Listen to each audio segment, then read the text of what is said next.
We are discussing about the ministers of Christ in the last two sessions. ಕಳೆದ ಎರಡು sessions ಗಳಲ್ಲಿ ನಾವು ಕರ್ತನ ಸೇವಕರ ಕುರಿತಾಗಿ ಅಭ್ಯಾಸ ಮಾಡ್ತಾ ಇದ್ದೇವೆ. Our base reference verse is 1 Corinthians chapter 4 verse 1.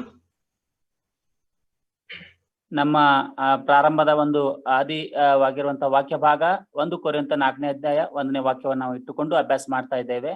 That a man so account of us as ministers of Christ. ಕ್ರಿಸ್ತನ ಸೇವಕರಾಗಿ ಒಂದು ಸರಿಯಾದಂತಹ ರೀತಿಯಲ್ಲಿ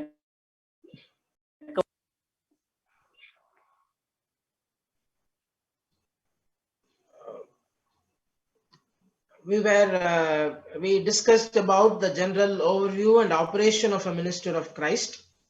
ಕ್ರಿಸ್ತನ ಸೇವಕರ ಒಂದು ಮೇಲ್ನೋಟ ಮತ್ತು ಅವರ ಪ್ರಕ್ರಿಯೆ ಕುರಿತಾಗಿ ನಾವು ಅಭ್ಯಾಸ ಮಾಡಿದ್ದೇವೆ. All believers in the Church of God or ministers of Christ. ಎಲ್ಲ ಒಂದು ದೇವರ ಸೇವಕರು ಅಥವಾ ದೇವ ಜನರು ನೋಡುವಾಗ ಅದು ಕರ್ತನಾದ ಯೇಸು ಕ್ರಿಸ್ತನ ಶರೀರವಾದಂತಹ ಸಭೆಯಾಗಿದೆ. All believers have a specific function or office to perform inside the body of Christ.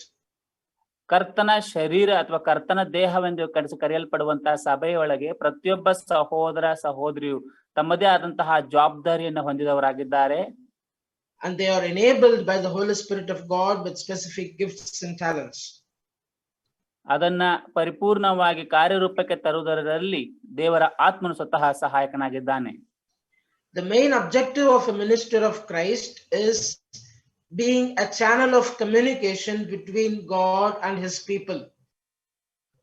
ದೇವರ ಸೇವಕನ ಮುಖ್ಯ ಉದ್ದೇಶವೇನೆಂದು ನೋಡುವಾಗ ಆತನು ದೇವರಿಗೆ ಮತ್ತು ಮನುಷ್ಯರಿಗೆ ಒಂದು ಸಂಬಂಧವನ್ನ ಕಲ್ಪಿಸುವಂತಹ ಮಾಧ್ಯಮವಾಗಿದ್ದಾನೆ. Two important characteristics of a minister of Christ are ಎರಡು ಮುಖ್ಯವಾದಂತಹ ಸೇವಕನ ಗುಣಲಕ್ಷಣಗಳು ಹೀಗಿವೆ. Understanding God's heart or his desire. ಮೊದಲನೇದಾಗಿ ನೋಡುವಾಗ ದೇವರ ಹೃದಯ ಅಥವಾ ದೇವರ ಆಸಕ್ತಿಯನ್ನ ಅರಿತುಕೊಳ್ಳುವಂತದ್ದಾಗಿದೆ. And secondly, obeying God's command or his direction. ಎರಡನೇದಾಗಿ ನೋಡುವಾಗ ದೇವರ ಆಜ್ಞೆಯನ್ನ ಅಥವಾ ದೇವರ ಮಾರ್ಗವನ್ನ ವಿಧೇಯರಾಗುವಂತದ್ದಾಗಿದೆ. Now we'll be moving on to demonstration of a minister of Christ in the word of God. ದೇವರ ವಾಕ್ಯದ ನೆರಳಿನಲ್ಲಿ ದೇವರ ಸೇವಕನ ಒಂದು ಪ್ರಭಾವ ಅಥವಾ ಪ್ರಾಯೋಗಿಕತೆಯನ್ನು ನಾವು ನೋಡುತ್ತೇವೆ. If we read the Old Testament, we could see that the tribe of Levi is a perfect role model for a minister of Christ. ನಾವು ಹಳೆ ಒಡಂಬಡಿಕೆಯ ಭಾಗದಲ್ಲಿ ಸಿಗುವಂತಹ ಲೇವಿಯ ಕುಲವನ್ನ ನಾವು ನೋಡುವಾಗ ಅದನ್ನು ನಮಗೆ ಸ್ಪಷ್ಟವಾಗಿ ಒಬ್ಬ ಕ್ರಿಸ್ತನ ಸೇವಕನಿಗೆ ಇರಬೇಕಾದ ಗುಣಲಕ್ಷಣಗಳನ್ನ ಪ್ರಚುರಪಡಿಸುವಂತಹ ಸಂಗತಿಯನ್ನು ಒಳಗೊಂಡಂತಹ ಸಂಗತಿ ಅದಾಗಿದೆ. As we move forward, we could understand the similarities between Levites and ministers of Christ. ನಾವು ಹಾಗೆ ಮುಂದೆ ಹೋಗುವಾಗ ನಾವು ಲೇವಿಯವರ ಕುಲದಲ್ಲಿ ಮತ್ತು ದೇವರ ಕರ್ತನಾದ ಯೇಸು ಕ್ರಿಸ್ತನ ಸೇವಕರಲ್ಲಿರುವಂತಹ ಹೋಲಿಕೆಗಳನ್ನ ನೋಡಿ ಅಭ್ಯಾಸ ಮಾಡ್ತಾ ಇದ್ದೇವೆ. Please turn with me to Genesis chapter 49. We'll read verses 5 to 7. ಆದಿಕಾಂಡ 49ನೇ ಅಧ್ಯಾಯದ 5ರಿಂದ 7 ವಾಕ್ಯ ಭಾಗಗಳನ್ನು ನಾವು ಒಂದು ಸಾರಿ ಓದಿಕೊಳ್ಳೋಣ. ಆದಿಕಾಂಡ 49ನೇ ಅಧ್ಯಾಯ 5ರಿಂದ 7ನೇ ವಾಕ್ಯ. ಸಿಮೆಯೋನನು ಲೇವಿಯು ಅಣ್ಣ ತಮ್ಮಂದಿರೇ ಸರಿ, ಇವರ ಕತ್ತಿಗಳು ಬಲಾತ್ಕಾರದ ಆಯುಧಗಳೇ. ನನ್ನ ಪ್ರಾಣವೇ, ಅವರ ಗುಪ್ತವಾದ ದುರಾಲೋಚನೆಗೆ ನೀನು ಒಳಪಡಬಾರದು. ನನ್ನ ಮನವೇ, ಅವರ ಗುಂಪಿಗೆ ನೀನು ಸೇರಬೇಡ. ಅವರು ಕೋಪೋದ್ರೇಕದಿಂದ ಮನುಷ್ಯರನ್ನು ಸಂಹರಿಸಿದರು, ಮದದಿಂದ ಎತ್ತುಗಳನ್ನು ಊನಪಡಿಸಿದರು. ಅವರ ಕೋಪವು ಭಯಂಕರವಾಗಿಯೂ ಅವರ ರೌದ್ರವು ಕ್ರೂರವಾಗಿಯೂ ಇದೆ. ಅದಕ್ಕೆ ಶಾಪ ಉಂಟಾಗಲಿ. ಯಾಕೋಬನ ಕುಲದವರಲ್ಲಿ ಅವರನ್ನು ವಿಭಾಗಿಸುವೆನು, ಇಸ್ರಾಯೇಲರಲ್ಲಿ ಅವರನ್ನು ಚದುರಿಸುವೆನು. Here we read about the basic nature and the basic qualities of Levi. ಈ ವಾಕ್ಯ ಭಾಗದಲ್ಲಿ ನಾವು ಮೂಲ ಒಂದು ಲಕ್ಷಣಗಳು, ಲೇವಿಯರ ಲಕ್ಷಣಗಳನ್ನು ನಾವು ಇಲ್ಲಿ ನೋಡುತ್ತೇವೆ. Firstly, Jacob says their anger is fierce. ಅಲ್ಲಿ ಮೊದಲಿಂದಾಗಿ ನೋಡುವಾಗ ಯಾಕೋಬನು ಹೇಳುತ್ತಿರೋ ಪ್ರಕಾರ ಅವರು ಕೋಪೋದ್ರಿಕ ಉಳ್ಳಂತಹವರಾಗಿದ್ದಾರೆ.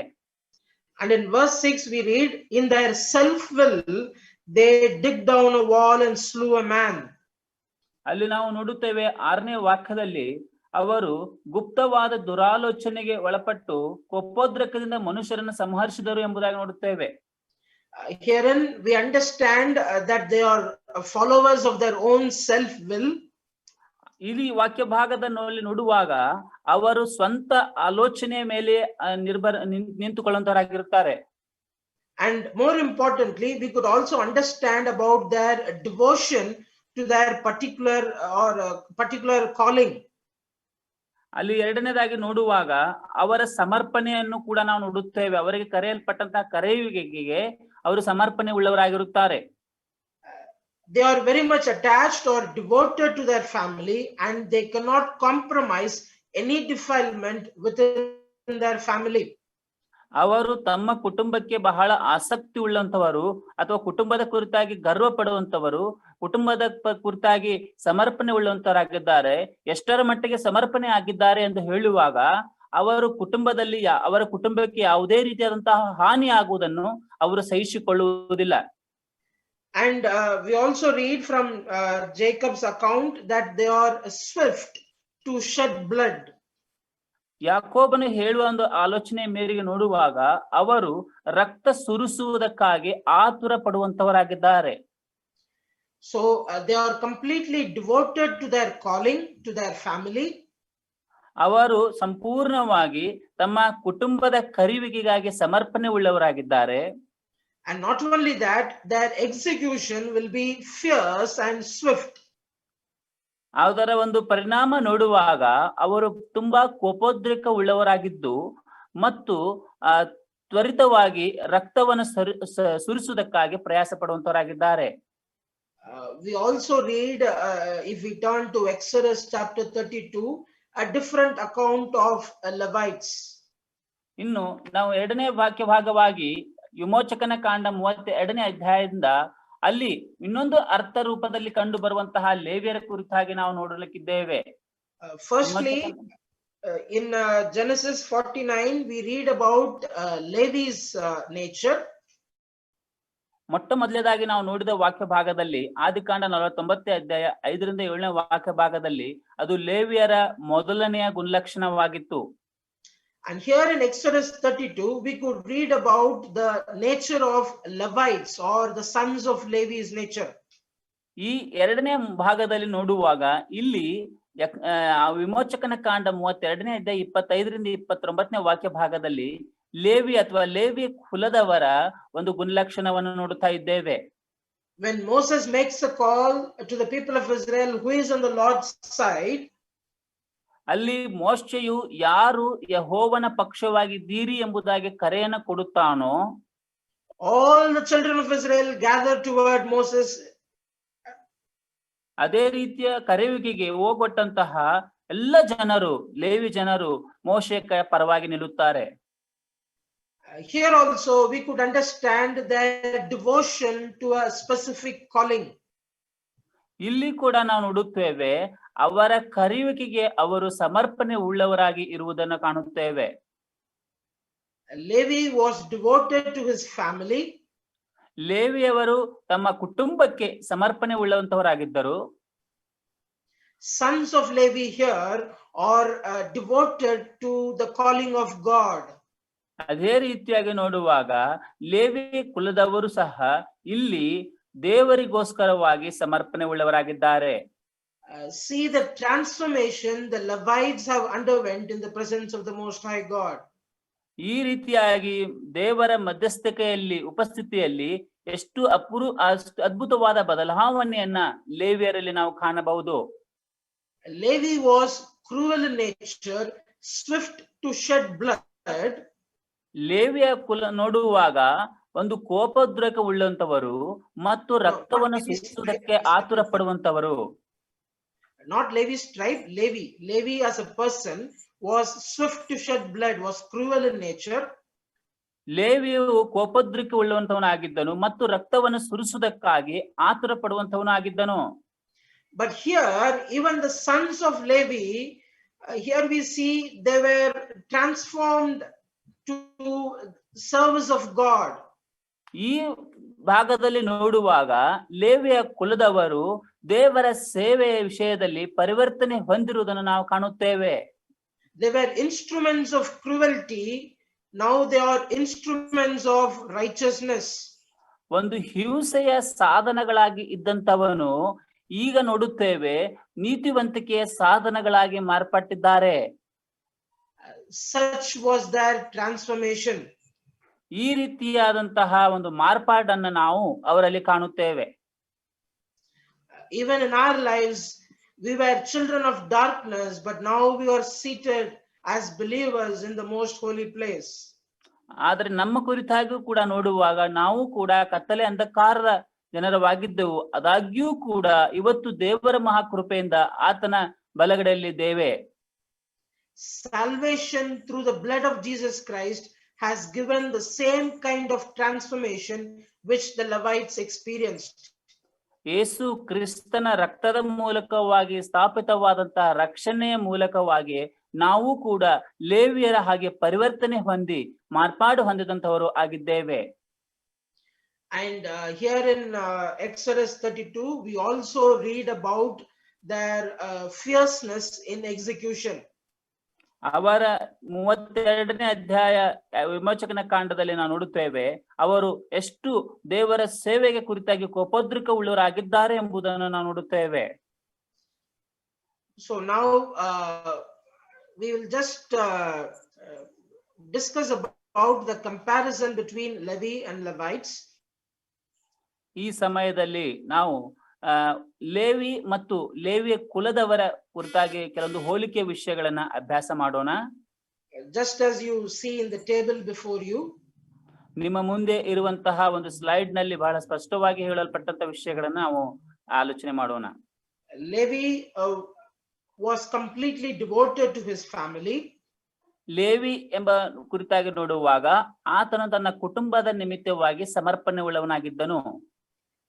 Now the children of Levi or Levites have been transformed with a complete devotion unto God. ಲೇವಿಯ ಕುಲದವರ ಕುರಿತಾಗಿ ನೋಡುವಾಗ ಅಥವಾ ಲೇವಿಯಿಂದ ಬಂದಂತಹ ಮಾರ್ಪಾಡು ಹೊಂದಿದಂತಹ ಲೇವಿಯ ಕುಲದವರನ್ನು ನೋಡುವಾಗ ದೇವರಿಗೆ ಸಮರ್ಪಣೆ ಉಳ್ಳಂತವರಾಗಿದ್ದರು. So no compromises with the world at any moment of my time. ಆ ಒಂದು ಸಮಯದಲ್ಲಿ ಯಾವುದೇ ಒಂದು ಹೊಂದಾಣಿಕೆ ಲೌಕಿಕವಾದ ಸಂಗತಿಗಳೊಂದಿಗೆ ಹೊಂದಾಣಿಕೆ ಇರಲೇಬಾರದು ಎಂಬುದಾಗಿ ನಾವು ನೋಡುತ್ತೇವೆ. I will not allow defilement in my family. ನನ್ನ ಕುಟುಂಬದಲ್ಲಿ ಒಂದು ಹೊಂದಾಣಿಕೆಯನ್ನು ನಾನು ಬಯಸುವುದಿಲ್ಲ. At the same time, now being a Levite, I will not allow defilement inside the house of God. ಅದೇ ರೀತಿಯಾಗಿ ನನ್ನ ಇವತ್ತು ಲೇವಿಯ ಕುಲದವನಾಗಿ ನನ್ನ ಒಂದು ದೇವರ ಸಭೆಯಲ್ಲಿ ಯಾವುದೇ ರೀತಿಯಾದಂತಹ ಒಂದು ಹೋಲಿಕೆ ಅಥವಾ ಹೊಂದಾಣಿಕೆ ಲೌಕಿಕವಾದ ಸಂಗತಿಗಳಿಂದ ಹೊಂದಾಣಿಕೆ ಮಾಡಿಕೊಳ್ಳಿಕ್ಕೆ ಇಷ್ಟಪಡುವುದಿಲ್ಲ. And as we move forward, we could understand the office of Levites in the Old Testament. ಇದೇ ರೀತಿಯಾಗಿ ಎರಡನೇ ಅಂಶವನ್ನು ನೋಡುವಾಗ ಲೇವಿಯ ಒಂದು ಕಾರ್ಯವೈಖರಿಯನ್ನು ನಾವು ನೋಡುತ್ತೇವೆ. They are responsible for the tabernacle service. ಅವರು ಆ ದೇವರ ಒಂದು ದೇವರ ಒಂದು ಮಂಜೂಸವನ್ನ ಅಥವಾ ದೇವರ ಸಮೀಪದಲ್ಲಿ ಸೇವೆ ಮಾಡುವಂತವರಾಗಿದ್ದಾರೆ. See here, Levi was an example of instrument of cruelty. Levi ಎಂದು ನೋಡುವಾಗ ಒಂದು ಕ್ರೂರತ್ವದ ಸಾಧನವು ಅವನಾಗಿದ್ದನು. But when we look at the Levites, we could see them as instruments of righteousness. ಆದರೆ ಲೇವಿಯ ಕುಲದವರನ್ನು ನೋಡುವಾಗ ನೀತಿವಂತಿಕೆಯ ಸಾಧನಗಳಾಗಿದ್ದಾರೆ. As I told before, Levi was swift to shed blood. ಈಗ ತಾನೇ ಹೇಳಿದ ಹಾಗೆ ಲೇವಿ ಎಂದು ನೋಡುವಾಗ ರಕ್ತವನ್ನು ಸುರಿಸುವುದಕ್ಕಾಗಿ ಆತುರ ಪಡುವಂತವನೆಂದು ನೋಡುತ್ತೇವೆ. But now we see that they are transformed to swift unto the service of the Most High God. ಆದರೆ ಈಗ ನೋಡುವಾಗ ಲೇವಿ ಕುಲದವರೆಂದು ನೋಡುವಾಗ ಅವರು ಪರಿವರ್ತನೆ ಹೊಂದಿದಂತವರಾಗಿ ಮಾರ್ಪಾಡು ಹೊಂದಿದಂತವರಾಗಿ ಸೇವೆಗೋಸ್ಕರವಾಗಿ ಒಂದು ತ್ವರಿತವಾಗಿ ಆಸಕ್ತಿ ಪಡುವಂತವರಾಗಿದ್ದಾರೆ. Earlier, they were carriers of sword. ಮೊದಲನೇ ದಿನಗಳಲ್ಲಿ ನೋಡುವಾಗ ಅವರು ಕತ್ತಿಯನ್ನು ಹಿಡಿದುಕೊಂಡು ಹೋಗುವಂತವರಾಗಿದ್ದರು. But now they are the carriers of the tabernacle of the Most High God. ದೇವರ ಒಂದು ಮಂಜೂಷವನ್ನ ಹೊರುವಂತಹ ಸೇವೆಯನ್ನ ಈಗ ಅವರು ಮಾಡುತ್ತಾ ಇದ್ದಾರೆ.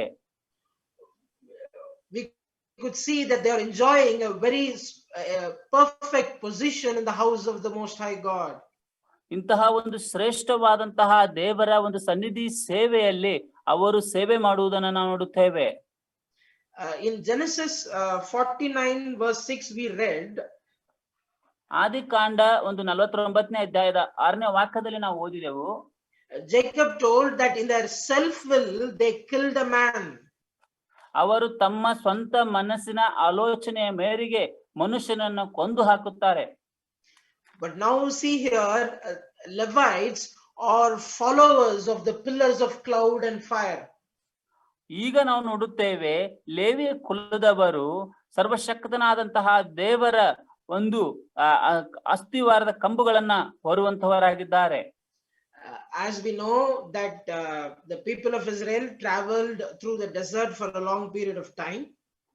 ಬಹಳ ಸುದೀರ್ಘವಾದಂತಹ ಪ್ರಯಾಣ ಇಸ್ರಾಯೇಲರದು ಆ ಒಂದು ಮರುಭೂಮಿಯಲ್ಲಿ ಆಗಿತ್ತು ಅನ್ನೋದು ನಮಗೂ ಚೆನ್ನಾಗಿ ಗೊತ್ತು. Lord was present amidst them with the pillar of cloud in the day and pillar of fire in the night. ಅವರ ಮಧ್ಯದಲ್ಲಿ ನಾವು ನೋಡುವಾಗ ದೇವರು ಆ ಒಂದು ಅಗ್ನಿ ಜ್ವಾಲೆ ಉಪಾಧಿಯಲ್ಲಿಯೂ ಮತ್ತು ಮೋಡಗಳ ಉಪಾಧಿಯಲ್ಲಿಯೂ ಅವರ ಮಧ್ಯದಲ್ಲಿ ಇರುವುದನ್ನು ನೋಡುತ್ತೇವೆ. Whenever that pillar moved, the Israelites had to follow the pillar in the direction of the Most High God. ಈ ಅಗ್ನಿ ಜ್ವಾಲೆಯ ಒಂದು ಮತ್ತು ಮೋಡಗಳು ಮುಂದೆ ಸಾಗುವಾಗ ಅದೇ ಪ್ರಕಾರವಾಗಿ ಇಸ್ರಾಯೇಲ್ ಜನರು ಕೂಡ ಅವುಗಳಂತೆ ಮುಂದೆ ಸಾಗುತ್ತಾ ಇದ್ದರು. Who will be the first persons leading the entire people of Israel? ಯಾರು ಅವರ ಒಂದು ಸಂಪೂರ್ಣವಾದಂತ ಇಸ್ರಾಯೇಲ್ ಜನಸಮೂಹವನ್ನ ಮುಂದೆ ನಡೆಸಿಕೊಂಡು ಹೋಗುವಂತವರಲ್ಲಿ ಮೊದಲಿಗರು ಯಾರಾಗಿದ್ದಾರೆ? Levites along with Moses and Aaron. ಆ ಮೋಶೆ ಮತ್ತು ಆರೋನರ ಜೊತೆ ಲೇವಿ ಕುಲದವರೇ ಆಗಿರುತ್ತಾರೆ. They would be carrying the tabernacle of God at the front end so that the people of Israel would follow them. ಅವರು ಇಸ್ರಾಯೇಲ್ ಜನಸಮೂಹದ ಮುಂದುಗಡೆ ಆಗಿ ದೇವರ ಮಂಜೂಷವನ್ನು ಹೊತ್ತುಕೊಂಡು ಹೋಗುವಂತವರಾಗಿರುತ್ತಾರೆ ಮತ್ತು ಅವರ ಹಿಂದೆ ಇಸ್ರಾಯೇಲ್ ಜನಸಮೂಹ ಅವರನ್ನು ಹಿಂಬಾಲಿಸುವಂತದ್ದಾಗಿರುತ್ತದೆ. If the Levites failed to follow the direction of the Lord, the entire nation would get deviated.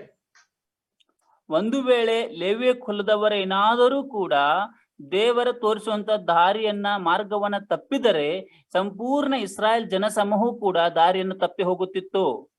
Oh, what a great transformation and what a great responsibility the Levites have here. ಎಷ್ಟು ಶ್ರೇಷ್ಠವಾದಂತಹ ಬದಲಾವಣೆ ಮಾರ್ಪಾಡವನ್ನು ಲೇವಿಯ ಕುಲದವರಲ್ಲಿ ನಾವು ಕಾಣುತ್ತೇವೆ ಮತ್ತು ಎಷ್ಟು ಶ್ರೇಷ್ಠವಾದ ಸೇವೆಯನ್ನ ಅವರು ಹೊಂದಿದ್ದಾರೆ. They were followers of self-will.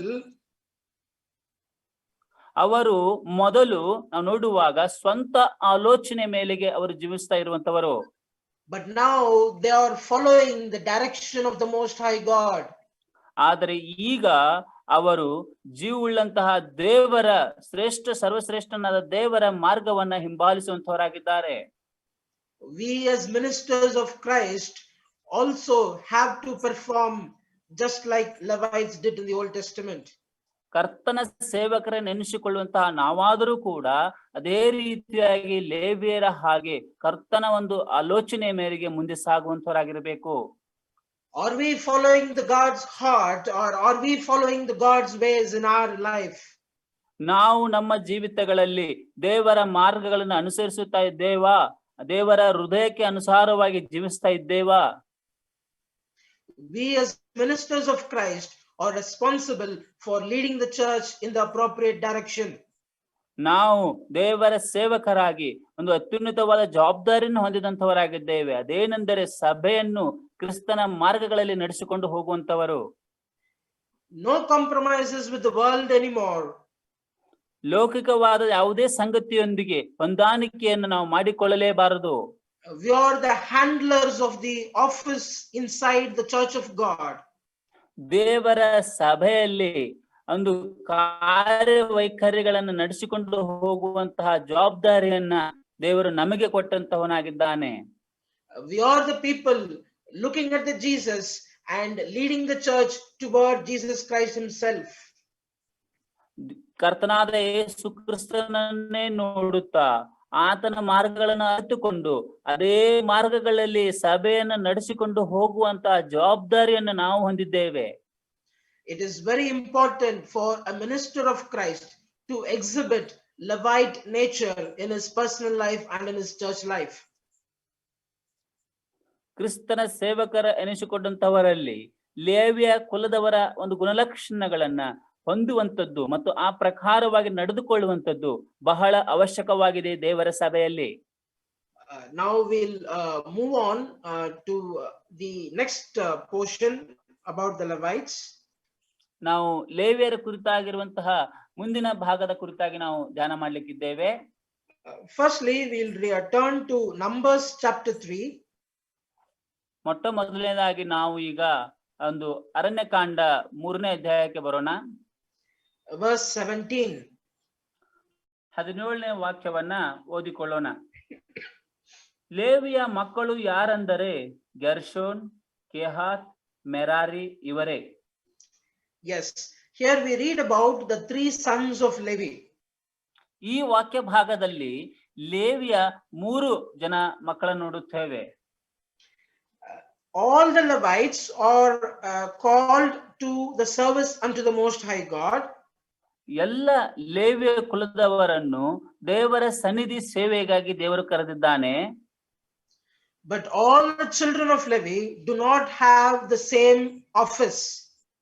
ಆದರೆ ಎಲ್ಲ ಲೇವಿಯ ಕುಲದ ಮಕ್ಕಳು ಒಂದೇ ಒಂದು ಕಾರ್ಯವೈಖರಿಯನ್ನು ಒಂದೇ ರೀತಿಯಾದಂತಹ ಜವಾಬ್ದಾರಿಯನ್ನು ಹೊಂದಿಲ್ಲ.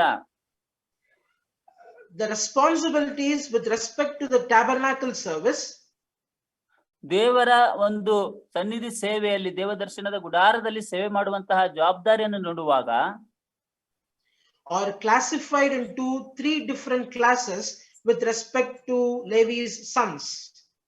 ಲೇವಿಯ ಮಕ್ಕಳಿಗೆ ಅನುಸಾರವಾಗಿ ಅವುಗಳನ್ನು ಕೂಡ 3 ವಿಭಿನ್ನವಾದಂತಹ ಪ್ರಕಾರವಾಗಿ ಅವರಿಗೆ ಜವಾಬ್ದಾರಿಗಳನ್ನು ಕೊಡಲಾಗಿದೆ. Gershon, Kohath and Merari. ಗೆರ್ಷೋನ್, ಕೊಹಾತ್ ಮತ್ತು ಮೆರಾರಿ ಎಂಬುದಾಗಿ ನಾವು ನೋಡುತ್ತೇವೆ. Firstly, we need to understand the meaning of these 3 words. ಈ 3 ಹೆಸರುಗಳ ಒಂದು ಅರ್ಥವನ್ನು ನಾವು ಮೊಟ್ಟ ಮೊದಲಾಗಿ ಅರ್ಥೈಸಿಕೊಳ್ಳೋಣ. The Hebrew word Gershon means stranger. ನಾವು ಅಲ್ಲಿ ನೋಡುವಾಗ ಗೆರ್ಷೋನ್ ಎಂದು ನೋಡುವಾಗ ಪ್ರವಾಸಿಗ ಎಂಬುದಾಗಿ ನೋಡುತ್ತೇವೆ. Yes, stranger or being in exile. ಅಲ್ಲಿ ನಾವು ನೋಡುವಾಗ ಒಂದು ಪ್ರದೇಶಕ್ಕೆ ಆತನು ಒಂದು ಹೊರಗಡೆ ಬರುವಂತ ಸಂದರ್ಭದಲ್ಲಿ, ಬಿಡುಗಡೆ ಆದ ಸಂದರ್ಭದಲ್ಲಿ ಪ್ರವಾಸಿಗನ ಆತನೇ ಆಗಿದ್ದಾನೆ, ಯಾತ್ರಿಕನಾಗಿದ್ದಾನೆ. Yes, Kohath means assembly or union. ಅದು ಕೆಹಾತ್ ಎಂದು ನೋಡುವಾಗ ಒಂದು ಕೂಡಿಕೊಳ್ಳುವಿಕೆ ಅಥವಾ ಒಂದು ಸಭೆ ಕುರಿತಾಗಿ ಹೇಳುವಂತದ್ದಾಗಿದೆ. Merari means bitter or sorrow. Merari ಎಂದು ನೋಡುವಾಗ ಕಹಿ ಅಥವಾ ದುಃಖವನ್ನ ತೋರಿಸುವಂತದ್ದಾಗಿದೆ. We'll read verse 25, Numbers chapter 3 verse 25. 3ನೇ ಅಧ್ಯಾಯ ಅರಣ್ಯಕಾಂಡ 25ನೇ ವಾಕ್ಯವನ್ನ ಓದಿಕೊಳ್ಳೋಣ. 3:25. ದೇವ ದರ್ಶನ ಗುಡಾರದ ಸಾಮಾನುಗಳಲ್ಲಿ ಗೆರ್ಷೋನನ ವಂಶದವರು ಕಾಪಾಡಬೇಕಾದವುಗಳು ಯಾವುದೆಂದರೆ ಗುಡಾರವು, ಅದರ ಮೇಲನ ಡೇರಿಯ ಬಟ್ಟೆಯು, ಅದರ ಮೇಲ್ಹೊದಿಕೆಯು, ದೇವದರ್ಶನ ಗುಡಾರದ ಬಾಗಿಲಲ್ಲಿರುವ ಪರದೆಯು, ಗುಡಾರದ ಮತ್ತು ಯಜ್ಞವೇದಿಯ ಸುತ್ತಲಿರುವ ಅಂಗಳದ ತೆರೆಗಳು, ಅಂಗಳದ ಬಾಗಿಲಿನ ಪರದೆಯು, ಇವುಗಳ ಹಗ್ಗಗಳು ಇವೆ. ಇವುಗಳ ಸಕಲ ವಿಧವಾದ ಪರಿಚರ್ಯವನ್ನು ಗೆರ್ಷೋನರು ಮಾಡಬೇಕು. Yes, these are the things that Gershon has to do. ಈ ಎಲ್ಲ ಕೆಲಸಗಳನ್ನು ಗೆರ್ಷೋನ್ ಕುಲದವರು ಮಾಡಬೇಕು. Tents, coverings, outside hangings of the tabernacle of God. ಗುಡಾರ ಮತ್ತು ಗುಡಾರದ ಬಟ್ಟೆ, ಡೇರೆಯ ಬಟ್ಟೆಯನ್ನು ಮತ್ತು ಅದರ ದೇವದರ್ಶನ ಗುಡಾರದ ಮೇಲ್ಹೊದಿಕೆಯನ್ನು ಅವರು ಸಂಪೂರ್ಣವಾಗಿ ಹಗ್ಗಗಳ ಸಹಿತವಾಗಿ ಹತ್ತುಕೊಳ್ಳಬೇಕು. These are the coverings or hangings which will be present outside the tabernacle of God. ಈ ಒಂದು ಗುಡಾರವು ಅದರ ಮೇಲ್ಹೊದಿಕೆಯನ್ನು ನೋಡುವಾಗ ಇವೆಲ್ಲವೂ ಕೂಡ ದೇವ ದರ್ಶನ ಗುಡಾರದ ಹೊರಗಿನ ಭಾಗದವುಗಳಾಗಿವೆ.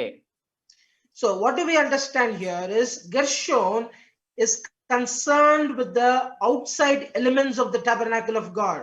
ಗೆರ್ಷೋನ್ ಎಂದು ನೋಡುವಾಗ ಅವನಿಗೆ ಇರುವಂತಹ ಜವಾಬ್ದಾರಿ ಏನೆಂದು ನೋಡುವಾಗ ದೇವ ದರ್ಶನ ಗುಡಾರದ ಹೊರಗಿನ ಮೈಯಲ್ಲಿ ಅಥವಾ ಹೊರಮೈ ಇರುವಂತಹ ಒಂದು ಸಂಗತಿಗಳನ್ನ ಹೊತ್ತುಕೊಳ್ಳುವಂಥದ್ದು ಅದರ ಕುರಿತಾಗಿ ಜವಾಬ್ದಾರಿಕೆ ಇದೆ. We'll read also verse 31, same chapter. 31ನೇ ವಾಕ್ಯವನ್ನು ಕೂಡ ನಾವು ಓದಿಕೊಳ್ಳೋಣ. ಅವರು ಕಾಪಾಡಬೇಕಾದವುಗಳು ಯಾವುದೆಂದರೆ ಮಂಜೂಸವು, ಮೇಜು, ದೀಪಸ್ತಂಭವು, ವೇದಿಗಳು, ದೇವಸ್ಥಾನದ ಸೇವಾ ಉಪಕರಣಗಳು, ಒಳಗಣ ತೆರೆಯು ಇವುಗಳೇ. ಇವುಗಳ ಸಕಲ ವಿಧವಾದ ಪರಿಚರ್ಯವನ್ನು ಅವರು ಮಾಡಬೇಕು. Yes, if we read verse 30, these things are handed to Kohath. ಈ ವಾಕ್ಯ ಭಾಗದಲ್ಲಿ ನೋಡುವ ಪ್ರಕಾರ ಕೆಹಾತನಿಗೆ ಈ ಜವಾಬ್ದಾರಿಯನ್ನು ದೇವರು ಕೊಟ್ಟಿದ್ದಾನೆ. Vessels, candlestick, tables, ಮಂಜೂಸವು, ಮೇಜು, ದೀಪಸ್ತಂಭಗಳು, ವೇದಿಗಳು ಎಂಬುದಾಗಿ ನೋಡುತ್ತೇವೆ. Where will all these things be present? ಈ ಎಲ್ಲ ವಸ್ತುಗಳು ಸಂಗತಿಗಳು ಎಲ್ಲಿ ಇರುತ್ತವೆ? Oh, inside the tabernacle, inside the most holy place. ದೇವ ದರ್ಶನ ಗುಡಾರದ ಒಳಗಡೆ ಇರುವಂತವುಗಳಾಗಿವೆ, ದೇವರ ಸನ್ನಿಧಿಯಲ್ಲಿ ಇರುವಂತವುಗಳಾಗಿವೆ. So Kohath and his sons are in charge of inside elements of the tabernacle of God. ಕೆಹಾತ್ ಮತ್ತು ಕೆಹಾತನ ಮಕ್ಕಳು ನೋಡುವಾಗ ದೇವ ದರ್ಶನ ಗುಡಾರದ ಒಳಗಿನ ಸಂಗತಿಯ ಕುರಿತಾದಂತಹ ಜವಾಬ್ದಾರಿಯನ್ನು ಹೊಂದಿದ್ದಾರೆ. We'll read verse 36. 36ನೇ ವಾಕ್ಯವನ್ನು ನಾವು ಓದಿಕೊಳ್ಳೋಣ. ಮೆರಾರಿ ವಂಶದವರ ವಶಕ್ಕೆ ಕೊಟ್ಟವುಗಳು ಯಾವುದೆಂದರೆ ಗುಡಾರದ ಚೌಕಟ್ಟುಗಳು, ಅಗುಳಿಗಳು, ಕಂಬಗಳು, ಗದ್ದಿಗೆ ಕಲ್ಲುಗಳು, ಇವುಗಳ ಉಪಕರಣಗಳು, ಅಂಗಳದ ಸುತ್ತಲಿರುವ ಕಂಬಗಳು, ಅವುಗಳ ಗದ್ದಿಗೆ ಕಲ್ಲುಗಳು, ಗೂಟಗಳು, ಹಗ್ಗಗಳು ಇವುಗಳೇ. ಇವುಗಳ ಸಕಲ ವಿಧವಾದ ಪರಿಚರ್ಯವನ್ನು ಇವರೇ ಮಾಡಬೇಕು. Yes, these are the things assigned to Merari and his sons. ಈ ಒಂದು ಜವಾಬ್ದಾರಿಯ ಒಂದು ಕೆಲಸವನ್ನ ಮೆರಾರಿ ಮತ್ತು ಅವನ ಮಕ್ಕಳಿಗೆ ವಹಿಸಲಾಗಿದೆ. Boards, bars, pillars, sockets. ಚೌಕಟ್ಟುಗಳು, ಅಗುಳಿಗಳು, ಕಂಬಗಳು, ಗದ್ದಿಗೆ ಕಲ್ಲುಗಳು. These are the things that are used for the erection of the tabernacle of God, fixing of the tabernacle of God. ದೇವ ದರ್ಶನ ಗುಡಾರವನ್ನು ನಿಲ್ಲಿಸುವುದಕ್ಕಾಗಿಯೇ ಬಳಸುವಂತಹ ವಸ್ತುಗಳು ಇವುಗಳಾಗಿವೆ. As we know, very often or very frequently Israelites moved from one place to another. ನಾವು ಚೆನ್ನಾಗಿ ಗೊತ್ತಿದೆ ನಮಗೆ ಏನೆಂದರೆ ಇಸ್ರಾಯೇಲರು ಮೇಲಿಂದ ಮೇಲೆ ಒಂದು ಸ್ಥಳದಿಂದ ಮತ್ತೊಂದು ಸ್ಥಳಕ್ಕೆ ಪ್ರಯಾಣ ಬೆಳೆಸಿ ಮುಂದೆ ಸಾಗ್ತಾ ಇರುವಂತವರಾಗಿರ್ತಾರೆ. So Merarites, they will immediately have to remove the pillars, sockets, dismantle them, and then again they have to erect them in a new place. ಈ ಮೆರಾರಿ ಮತ್ತು ಮೆರಾರಿ ಕುಲದ ಮಕ್ಕಳು ನೋಡುವಾಗ ಅವರು ದೇವದರ್ಶನ ಗುಡಾರದ ಒಂದು ಅಗಳಿಗಳನ್ನು, ಚೌಕಟ್ಟುಗಳನ್ನು ತಕ್ಷಣವೇ ಸ್ಥಳದಿಂದ ಬಿಚ್ಚಬೇಕು ಮತ್ತು ಬೇರೊಂದು ಸ್ಥಳಕ್ಕೆ ಹೋದ ನಂತರ ಅಲ್ಲಿಯೂ ಕೂಡ ತಕ್ಷಣವೇ ಅವುಗಳನ್ನ ನಿಲ್ಲಿಸಬೇಕು ದೇವದರ್ಶನ ಗುಡಾರವನ್ನು ಸ್ಥಾಪಿಸುವುದಕ್ಕಾಗಿ. They are concerned with the supporting fixtures of the tabernacle of God. ದೇವದರ್ಶನ ಗುಡಾರವನ್ನು ನಿಲ್ಲಿಸುವುದಕ್ಕೆ ಬೇಕಾದಂತಹ ಸಹಾಯಕವಾದಂತಹ ಕೆಲಸವನ್ನ ಮಾಡುವುದರಲ್ಲಿ ಅವರಿದ್ದಾರೆ. See how the responsibilities of tabernacle service has been classified into 3 different classes or groups. ಈ ರೀತಿಯಾಗಿ ದೇವದರ್ಶನ ಗುಡಾರವನ್ನ ನಿಲ್ಲಿಸುವಂತಹ ಈ ಶ್ರೇಷ್ಠವಾದ ಜವಾಬ್ದಾರಿಯನ್ನು ದೇವರು ತಾನೇ ಹೇಗೆ 3 ವಿಧದಲ್ಲಿ ವರ್ಗೀಕರಿಸಿದ್ದಾನೆ ಎಂಬುದಾಗಿ ಗಮನಿಸುತ್ತೇವೆ. And these responsibilities have a significant aspect with respect to the meaning or nature of their names. ಈ ಒಂದು ಜವಾಬ್ದಾರಿಯು ಕೂಡ ಆ ಒಂದು ವ್ಯಕ್ತಿಗಳ ಹೆಸರಿಗೆ ಇರುವಂತಹ ಅರ್ಥಕ್ಕನುಗುಣವಾಗಿಯೇ ಅವರಿಗೆ ಆ ಜವಾಬ್ದಾರಿಗಳನ್ನು ದೇವರು ಕೊಟ್ಟಿದ್ದಾನೆ. Gershon is concerned with the outside elements of the tabernacle. ಗೆರ್ಷೋನ್ ಅನು ಆ ದೇವದರ್ಶನ ಗುಡಾರದ ಹೊರಗಿನ ಅಂಶಗಳ ಕುರಿತಾಗಿ ಜವಾಬ್ದಾರಿ ಉಳ್ಳವನಾಗಿದ್ದಾನೆ. He will be in contact with the world outside. ಆತನು ಹೊರಗೆ ಇರುವಂತಹ ಲೋಕದ ಒಟ್ಟಿಗೆ ಸಂಬಂಧ ಉಳ್ಳವನಾಗಿದ್ದಾನೆ. But what is his nature? ಆದರೆ ಆತನ ಒಂದು ಸ್ವಭಾವ ಏನಾಗಿದೆ? He will be a stranger. ಆತನು ಒಬ್ಬ ಯಾತ್ರಿಕನಾಗಿದ್ದಾನೆ. Oh, being stranger to the world, but handling outside activities of the assembly. ಆತನು ಈ ಲೋಕಕ್ಕೆ ಒಬ್ಬ ಯಾತ್ರಿಕನಾಗಿದ್ದರೂ ಕೂಡ ದೇವರ ಒಂದು ಆಲಯದಲ್ಲಿ ಜವಾಬ್ದಾರಿಯನ್ನ, ಒಂದು ದೇವ ದರ್ಶನದ ಆಲಯದ ಹೊರಗಿನ ಜವಾಬ್ದಾರಿಯನ್ನ ಹೊತ್ತಂತವನಾಗಿದ್ದಾನೆ. He should not allow any aspect of the world into the tabernacle of God. ಈ ಒಂದು ಲೋಕದಲ್ಲಿ ನಡೆಯುವಂತ ಯಾವುದೇ ಸಂಗತಿಗಳು ದೇವದರ್ಶನ ಗುಡಾರದ ಒಳಕ್ಕೆ ಬರದಂತೆ ಆತನು ಕಾಪಾಡುವಂತವನಾಗಿದ್ದಾನೆ. Kohath is concerned with the inside elements of the tabernacle. ಕೆಹಾತನ ಕುರಿತಾಗಿ ನಾವು ನೋಡುವಾಗ ದೇವದರ್ಶನ ಗುಡಾರದ ಒಳಗಿನ ಸಂಗತಿಗಳಿಗೆ ಕುರಿತಾದ ಜವಾಬ್ದಾರಿಯನ್ನು ಹೊಂದಿದ್ದಾನೆ. Inside the assembly or inside the most holy place, being in union with Aaron, he will be helping the high priestly service. ಇಲ್ಲಿ ನೋಡುವಾಗ ದೇವದರ್ಶನ ಗುಡಾರದ ಒಳಗಡೆ, ದೇವದರ್ಶನದ ದೇವರ ಸನ್ನಿಧಿಯಲ್ಲಿ, ದೇವರ ಸಭೆಯ ಒಳಗಡೆ ಆರೋನನ ಒಂದು ಜೊತೆಯಾಗಿ ಒಂದು ಸೇವೆ ಮಾಡುವಂತಹ ಶ್ರೇಷ್ಠ ಜವಾಬ್ದಾರಿ ಆತನು ಹೊಂದಿದ್ದಾನೆ. Merarites are concerned with the supporting elements of the tabernacle. Merari ಅವರ ಕುರಿತಾಗಿ ನೋಡುವಾಗ ದೇವದರ್ಶನ ಗುಡಾರವನ್ನ ನಿಲ್ಲಿಸುವುದರಲ್ಲಿ ಸಹಾಯಕವಾದಂತಹ ಜವಾಬ್ದಾರಿಯನ್ನು ಅವರು ಹೊಂದಿದ್ದಾರೆ. These are the people who carry the pillars, who carry the boards over their shoulders. ಇವರು ತಮ್ಮ ಹೆಗಲ ಮೇಲೆ ದೇವದರ್ಶನ ಗುಡಾರದ ಎಲ್ಲ ಹಲಿಗೆಗಳನ್ನ ಅಥವಾ ಆ ಒಂದು ಕಂಬಗಳನ್ನ ಹೊರುವಂತವರಾಗಿರುತ್ತಾರೆ. They will be bearing the full burden of the tabernacle of God. ಇವರು ದೇವದರ್ಶನ ಗುಡಾರದ ಒಂದು ಭಾರವನ್ನೇ ತಮ್ಮ ಹೆಗಲ ಮೇಲೆ ಹೊತ್ತುಕೊಳ್ಳುವಂತವರಾಗಿದ್ದಾರೆ. Oh, that is why they will be bitter or sorrow in their nature. ಆದ ಕಾರಣವೇ ಅವರು ದುಃಖಿತರವಾಗಿರುವಂತವರು ಅಥವಾ ಕಹಿಯಾದಂತಹ ಒಂದು ವ್ಯಕ್ತಿತ್ವಕ್ಕೆ ಅವರಿಗೆ ಹೋಲಿಕೆಯಾಗಿದೆ. See how beautifully Lord has segregated the different responsibilities within the tabernacle of God. ದೇವದರ್ಶನ ಗುಡಾರದ ಒಳಗಡೆನೆ ದೇವರು ಹೇಗೆ ತನ್ನ ಜವಾಬ್ದಾರಿಯನ್ನ 3 ರೀತಿಯಾಗಿ ವರ್ಗೀಕರಿಸಿದ್ದಾನೆ ಎಂಬುದಾಗಿ ನಾವು ಗಮನಿಸುತ್ತೇವೆ. We'll turn to 1 Corinthians chapter 12. 1 ಕೊರಿಂಥ 12ನೇ ಅಧ್ಯಾಯಕ್ಕೆ ನಾವು ವಾಕ್ಯ ಭಾಗವನ್ನ ತಿರುಗಿಸೋಣ.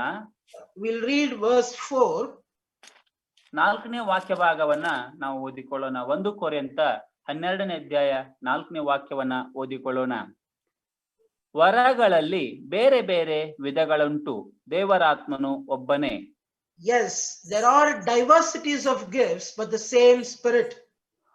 ದೇವರ ಕೊಡುವಂತಹ ದೇವರ ಕೃಪಾ ವರಗಳಲ್ಲಿ ಬೇರೆ ಬೇರೆ ವಿಧಗಳು ಇವೆ, ಆದರೆ ದೇವರಾತ್ಮನು ಒಬ್ಬನೇ.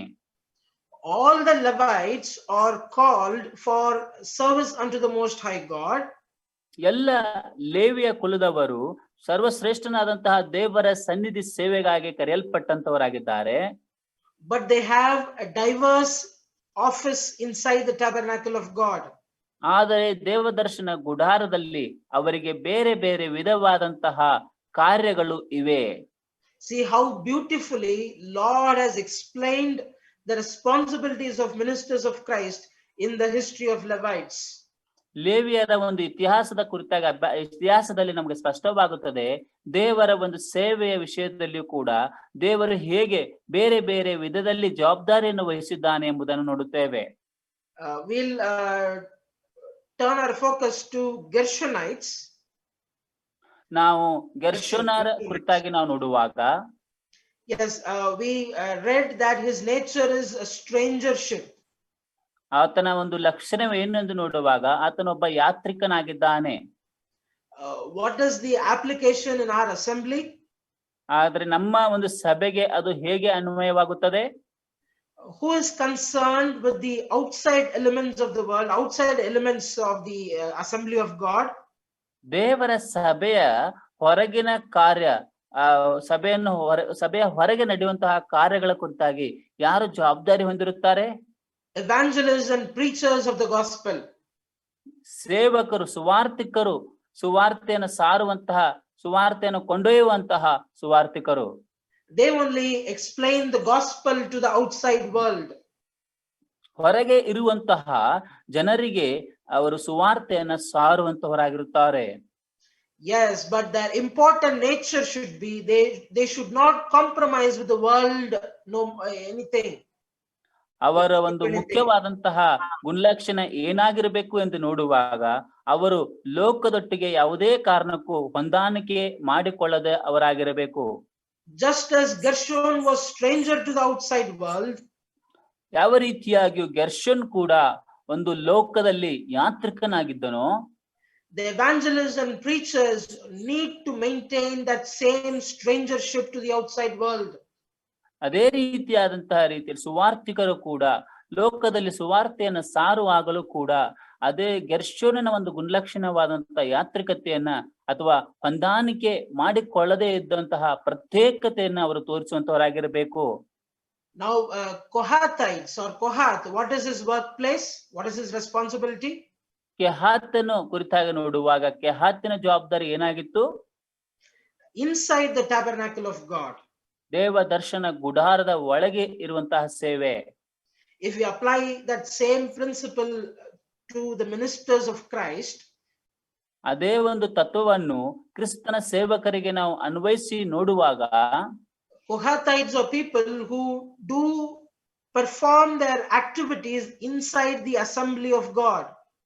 ದೇವರ ಸಭೆಯ ಒಳಗಡೆನೆ ಕೆಲಸ ಮಾಡುವಂತಹ ಸೇವಕರು ಆ ಒಂದು ಕೆಹಾತನ ಗುಣಲಕ್ಷಣ ಹೊಂದಿರುತ್ತಾರೆ. Teachers of the word of God, elders in the assembly. ಸಭಾ ಹಿರಿಯರು ಮತ್ತು ದೇವರ ವಾಕ್ಯವನ್ನು ಬೋಧಿಸುವಂತಹ ಬೋಧಕರು ಅವರಾಗಿರುತ್ತಾರೆ. See, Kohath, when he performs his priestly service, he performs along with Aaron and his sons. ಈ ಕೆಹಾತನ ಕುರಿತಾಗಿ ನೋಡುವಾಗ ಈ ಕೆಹಾತರು ದೇವ ದರ್ಶನ ಗುಡಾರದ ಒಳಗಿನ ಸನ್ನಿಧಿ ಸೇವೆ ಮಾಡುವಾಗ ಆ ಸಮಯದಲ್ಲಿ ಆರೋನನೊಂದಿಗೆ ಸೇರಿಕೊಂಡು ಅವರು ಸೇವೆ ಮಾಡುತ್ತಾ ಇದ್ದರು. People bring their offerings, their sin offering to the tabernacle of God.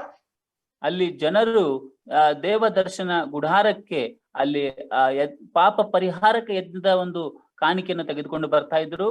Kohathites handle those offerings and give it unto Aaron and his sons.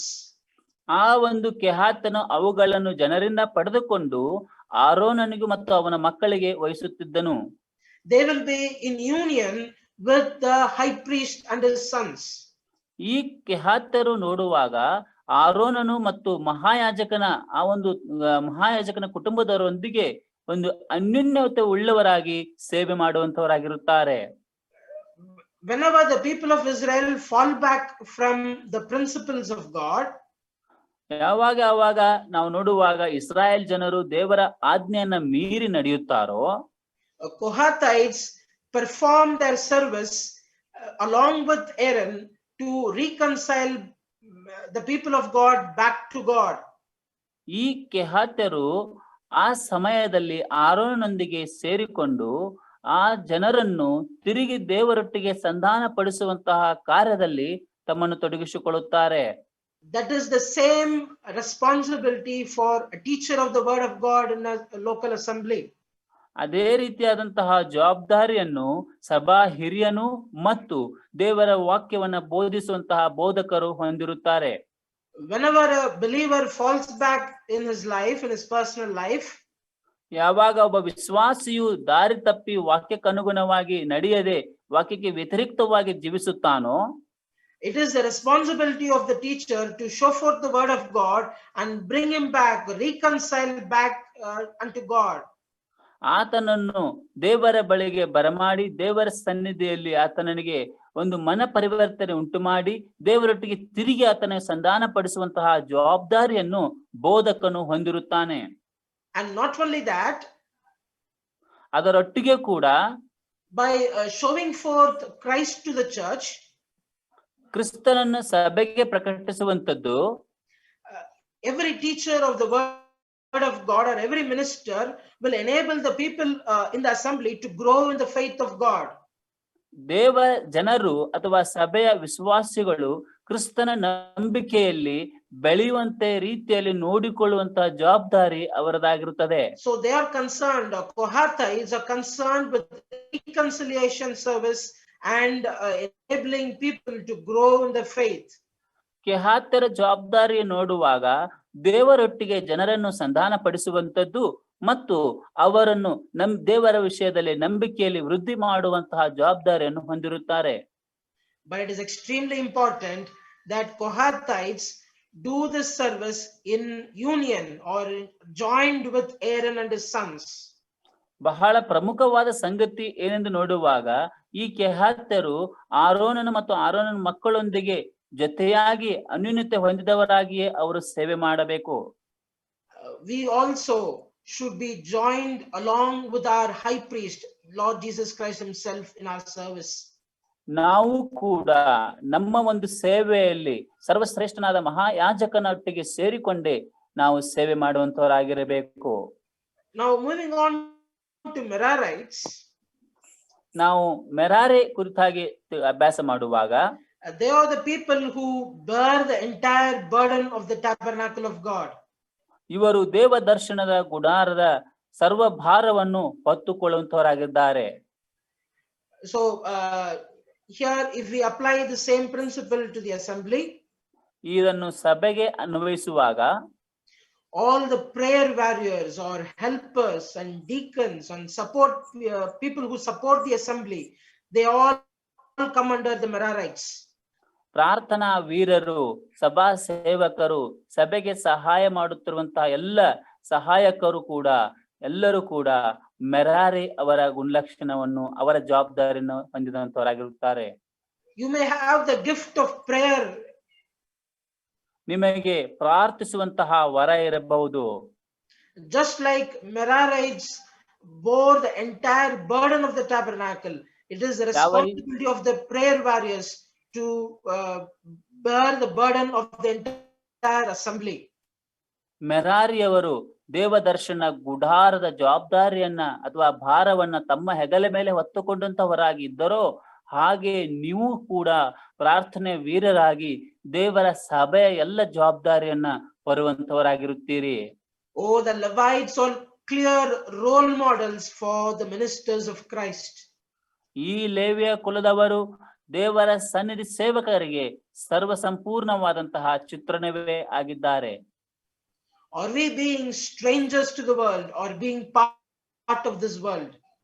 ನಾವು ಈ ಲೋಕದಲ್ಲಿ ಯಾತ್ರಿಕರಾಗಿದ್ದೇವಾ ಅಥವಾ ಈ ಲೋಕದಲ್ಲಿ ಜೀವಿಸುವಂತ ಒಂದು ಭಾಗವಾಗಿದ್ದೇವಾ?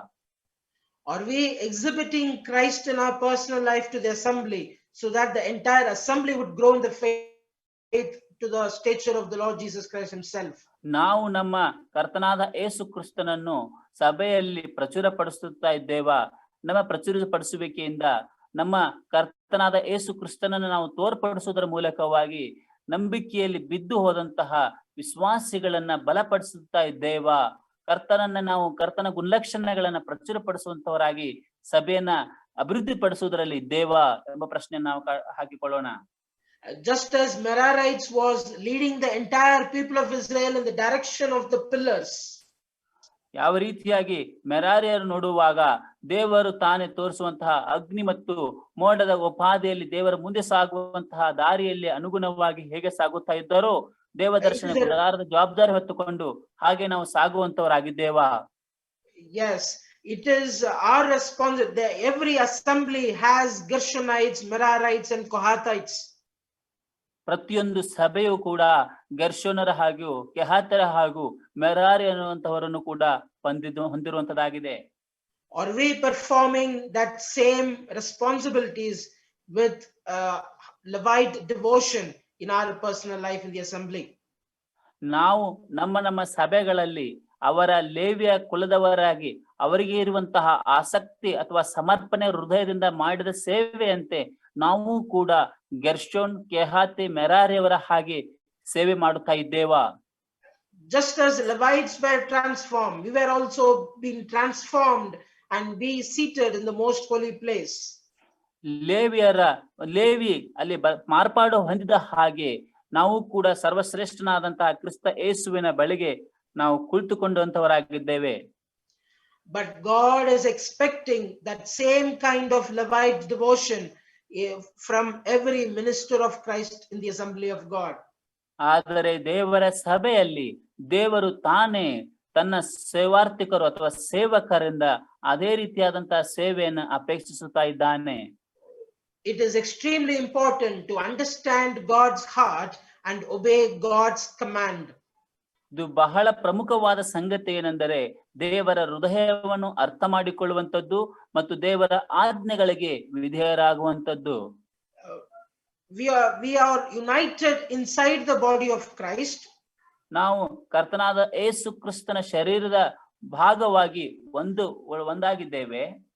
We are all in union with the head, that is Jesus Christ himself. ನಾವೆಲ್ಲರೂ ಕೂಡ ಒಂದು ಶರೀರವಾಗಿ ಮಾರ್ಪಡಲ್ಪಟ್ಟು ನಮ್ಮ ಶಿರಸ್ಸು ಕರ್ತನಾದ ಯೇಸು ಕ್ರಿಸ್ತನೇ ಆಗಿದ್ದಾನೆ. But we all have specific functions inside the body of Christ.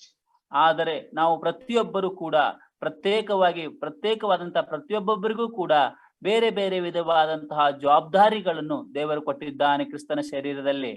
Diversities of gifts for the edification of the entire assembly. ದೇವರ ಸಭೆಯ ಅಭಿವೃದ್ಧಿಗೋಸ್ಕರವಾಗಿ ಬೇರೆ ಬೇರೆ ವಿಧಗಳ ಉಳ್ಳಂತಹ ವರಗಳು ಇವೆ. It is extremely important that we follow Levite principles in our daily life in this world. ನಾವು ನಮ್ಮ ಜೀವಿತದಲ್ಲಿ ಈ ಒಂದು ಲೇವಿಯರ ಒಂದು ಲಕ್ಷಣಗಳನ್ನು, ಲೇವಿಯರ ಸಂಗತಿಗಳನ್ನು ಅನ್ವೇಷಿಸಿಕೊಂಡು ಹೋಗುವಂತದ್ದು ಬಹಳ ಅವಶ್ಯಕವಾಗಿದೆ. World is a desert to the church of God. ಸಭೆಗೆ ನೋಡುವಾಗ ಲೋಕವು ಕೂಡ ಒಂದು ಮರುಭೂಮಿಯ ಚಿತ್ರಣ ಕಾಣಿಸುತ್ತದೆ. Our goal should be reaching heaven just as Israelites reached Canaan. ಯಾವ ರೀತಿಯಾಗಿ ಇಸ್ರಾಯೇಲರು ವಾಗ್ದತ್ತ ಮಾಡಲ್ಪಟ್ಟಂತ ಕಾನಾನ್ ದೇಶಕ್ಕೆ ಪ್ರವೇಶ ಮಾಡಿದರು, ಹಾಗೆಯೇ ನಾವು ಕೂಡ ಪರಲೋಕಕ್ಕೆ ಪ್ರವೇಶಿಸುವಂತಹ ಗುರಿ ಉಳ್ಳವರಾಗಿ ಮುಂದೆ ಸಾಗುವಂತವರಾಗಿರಬೇಕು. If the church has to grow to the stature of Christ, ಒಂದು ವೇಳೆ ಸಭೆಯು ಕರ್ತನ ಒಂದು ಚಿತ್ತಕ್ಕನುಗುಣವಾಗಿ, ಕರ್ತನ ವಾಕ್ಯದಕ್ಕನುಗುಣವಾಗಿ ಸಮೃದ್ಧಿಯಾಗಿ ಬೆಳೆದರೆ, it is extremely important for ministers of Christ to perform according to their calling. ಇದು ಬಹಳ ಪ್ರಮುಖವಾದ ಸಂಗತಿ ಏನೆಂದರೆ ಆ ಒಂದು ಸಭೆ ಸಂಪೂರ್ಣವಾಗಿ ಬೆಳೆಯುವುದಕ್ಕಾಗಿ ಸಭಾ ಸೇವಕರು, ಕರ್ತನಾದ ಯೇಸು ಕ್ರಿಸ್ತನ ಸೇವಕರು ಬಹಳ ಜವಾಬ್ದಾರಿ ಹೊಂದಿದಂತವರಾಗಿರುತ್ತಾರೆ. We may be a Gershon, we may be a Kohath, we may be a Merari. ನಾವು ಗೆರ್ಷೋನರಾಗಿರಬಹುದು, ಕೆಹಾತ್ಯರಾಗಿರಬಹುದು, ಮೆರಾರಿಯವರಾಗಿರಬಹುದು. But we are all ministers of Christ, united as one in the body of Christ. ಆದರೆ ನಾವೆಲ್ಲರೂ ಕೂಡ ಯೇಸು ಕ್ರಿಸ್ತನ ಶರೀರದ ಒಂದು ಭಾಗಗಳಾಗಿದ್ದು ಆ ಶರೀರದ ಅಭಿವೃದ್ಧಿಗೋಸ್ಕರವಾಗಿ ಶ್ರಮಿಸುವಂತಹ ಸೇವಕರೇ ಆಗಿದ್ದೇವೆ. We all should look unto Jesus, our author and finisher, and we have to run the race with patience and finish the race faithfully. ನಾವು ಕರ್ತನಾದ ಯೇಸು ಕ್ರಿಸ್ತನನ್ನು, ನಂಬಿಕೆಯನ್ನು ಹುಟ್ಟಿಸುವವನು ಪೂರೈಸುವಾಗಿರುವಂತಹವನನ್ನೇ ನೋಡುತ್ತಾ ನಮಗೆ ಒಪ್ಪಿಸಿದಂತಹ ಓಟವನ್ನು ಕಡೆಗಾಣಿಸೋಣ. Let God enable us to perform this ministry with Levite devotion in our personal life. ದೇವರು ತಾನೇ ಲೇವಿಯರ ಒಂದು ಸಮರ್ಪಣೆ ಹಾಗೆ ನಾವು ಕೂಡ ಸಮರ್ಪಣೆ ಹೊಂದಿ ಸಮರ್ಪಣೆ ಉಳ್ಳವರಾಗಿ ಸೇವೆಯನ್ನ ಮುಕ್ತಾಯ ಮಾಡುವುದಕ್ಕಾಗಿ, ಸೇವೆಯನ್ನು ಸಾಗಿಸುವುದಕ್ಕಾಗಿ ದೇವರು ತಾನೇ ಸಹಾಯ ಮಾಡಲಿ. Let God's name be glorified. Amen. ದೇವರ ನಾಮಕ್ಕೆ ಸ್ತೋತ್ರವಾಗಲಿ. ಆಮೆನ್.